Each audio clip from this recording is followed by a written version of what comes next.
Les enfants ont une foi incroyable envers les gens et le monde qui les entoure.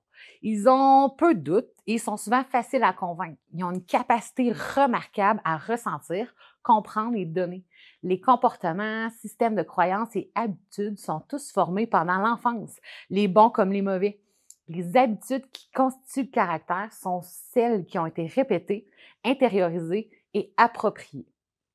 Nous pouvons dire et répéter à un enfant qu'il faut être comme Jésus et partager des histoires qui relatent comment Jésus se préoccupait des gens, mais il faut aussi leur montrer comment faire preuve d'attention puis de compassion. Les enfants sont des mimes naturels qui copient ce qu'ils voient faire les autres autour d'eux, se forgeant ainsi leur propre schéma. De nombreux parents sont tristes de découvrir que leurs enfants ont adopté un comportement qui leur déplaît sans réaliser qu'il ne fait que les imiter. Les enfants apprennent constamment. Ils sont impatients d'essayer des choses nouvelles et de s'y identifier. Jésus n'est-il pas la meilleure personne qu'on puisse imiter? L'enfance est une phase stratégique pour développer un cœur compatissant et un esprit de service chez l'enfant qui chemineront vers la maturité alors qu'il grandit. Les enfants à qui on enseigne de penser aux besoins des autres et pas seulement aux leurs ont tendance à mener une vie plus satisfaisante et ne sont pas autant consumés par le besoin de posséder tout. En tant que leader du ministère des enfants, nous pouvons nous tenir aux côtés des parents pour développer chez les enfants que nous servons un caractère à la ressemblance de Christ. L'attention et la compassion peuvent être cultivées chez les enfants en leur montrant, en faisant avec eux et en les laissant faire. Premièrement, montrez-leur. Le ministère auprès des enfants a le privilège unique de se tenir aux côtés des parents pour les encourager et les équiper. Ainsi, pour renforcer les valeurs et le mode de vie qui honore Dieu et dont l'exemple est donné à la maison. Et en tant que leader, vous pouvez montrer aux enfants que vous savez comment être attentionné et compatissant. La façon dont ils vous voient traiter les autres aura un impact sur la façon dont ils choisiront de traiter les autres aussi. Partagez avec eux les occasions où vous avez pu faire preuve d'attention et de compassion. Si vous parrainez un enfant, par exemple, montrez-leur sa photo puis ses lettres que vous recevez. Si vous avez fait un voyage missionnaire, racontez-leur. Et en tant que responsable d'un ministère des enfants, vous pouvez aider les parents à montrer avec leurs propres enfants ce que signifie se préoccuper des autres. Il existe de nombreuses possibilités de bénévolat au sein d'une église où les familles peuvent servir ensemble. Ça peut demander un peu plus de travail puis de planification de la part de votre équipe de leaders de l'église, mais l'impact sur la vie en vaudra la peine. Lorsque les enfants voient leurs parents servir les autres, ils veulent le faire eux aussi. Les parents peuvent se sentir perdus quand il s'agit de savoir comment donner intentionnellement à leur enfant l'exemple en matière d'attention et de compassion envers les autres. Pour les enfants issus de foyers non-croyants, une église locale et son ministère auprès des enfants peuvent être la seule contribution dans leur vie qui soit centrée sur Dieu. Bien que les parents non chrétiens puissent être réticents à aller à l'église avec leurs enfants, tous les parents veulent en fin de compte élever leurs enfants pour qu'ils soient de bonnes personnes. En incluant les parents non chrétiens dans des projets de service, vous les inviterez non seulement à entrer en relation avec d'autres croyants, mais vous les exposerez aussi à la vie selon le royaume et les conduisez, espérons-le, à Jésus. Deuxièmement, faites-le avec eux. Les enfants apprennent surtout en faisant. La répétition est la clé de l'apprentissage. Plus nous donnons aux enfants la possibilité de faire preuve d'attention et de compassion envers les autres, plus ils seront capables de le faire par eux-mêmes. Les enfants deviennent facilement frustrés s'ils ne peuvent pas faire quelque chose.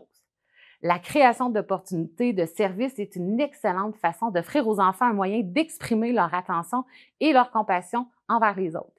Il y a tant de choses pratiques auxquelles vous pouvez faire participer les enfants pour qu'ils puissent exercer leur don de sollicitude. Projet de nettoyage de la communauté, visite de centres d'hébergement et de soins, envoi de cartes de rétablissement aux personnes malades de l'Église, de l'aide dans des familles de nouveaux immigrants à s'intégrer, envoi d'un colis de soins à une famille de missionnaires. La liste est infinie, mais soyez créatifs. Trouvez des occasions où votre Église ou votre communauté est déjà impliquée et coordonnez les efforts de vos enfants. Aidez les enfants à trouver des moyens de faire preuve de sollicitude envers leur famille d'abord, puis envers leur école, leur Église, leur communauté, leur pays, leur nation.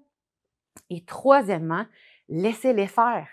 Dans 1 Samuel, nous lisons le récit des débuts de la vie de Samuel. Nous avons souvent tendance à nous concentrer sur le chapitre 3 où le garçon Samuel entend la voix de Dieu qui l'appelle, qui réveille le prêtre Élie. Cependant, revenez 1 ou 2 pages en arrière pour lire le chapitre 2, versets 18 à 21. Bien que Samuel ait vécu au tabernacle et qu'il ait servi le Seigneur quand il était enfant, ses parents, l'ayant libéré pour le service, faisaient encore partie de sa vie. Si nous nous contentons de montrer aux enfants comment être attentifs et de les inclure dans des actes de compassion, sans leur permettre de s'approprier leurs propres réponses et d'initier eux-mêmes des actes de compassion, ces choses ne deviendront pas naturellement une partie de ce qu'ils sont. Le garçon Samuel a reçu une responsabilité. Il a été formé pour l'assumer et il a pris ses responsabilités. Donner aux enfants le sens d'appartenance et de responsabilité pourrait être une chose effrayante car le contrôle passe de nos mains aux leurs. Puis en tant que leader, nous devons prendre parfois du recul et permettre aux enfants de servir en laissant de la place pour la réussite, mais aussi pour l'échec. Demandez aux enfants comment ils peuvent contribuer et vous entendrez sans doute une longue liste de choses qu'ils peuvent faire. Travaillez avec vos enfants à trouver un projet qui soit agréable et quelque chose qu'ils puissent comprendre, auquel ils puissent s'identifier et qui les passionne.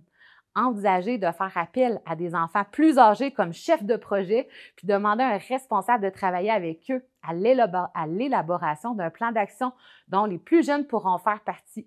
Les enfants plus âgés se sentiront non seulement valorisés, mais ils acquerront également d'importantes compétences en matière de leadership.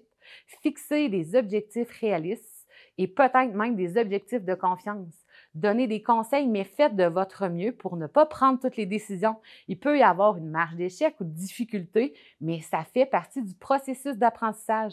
Votre responsabilité à vous peut être davantage axée sur la résolution de conflits. Pour terminer, quelle que soit la manière dont nous choisissons de nous occuper des autres, nous ne pouvons pas la séparer du fait que Dieu est celui qui donne vie et amour. Un acte de bonté accompli en dehors de Dieu est un acte de bonté avec les nuances qui nous rappellent le Créateur. Et un acte de bonté accompli au nom de Jésus est un acte qui peut conduire à une transformation de la vie de celui qui donne et peut-être même de celui qui reçoit. Alors que nous cherchons à élever des enfants qui se soucient des autres, comment pouvons-nous le faire efficacement?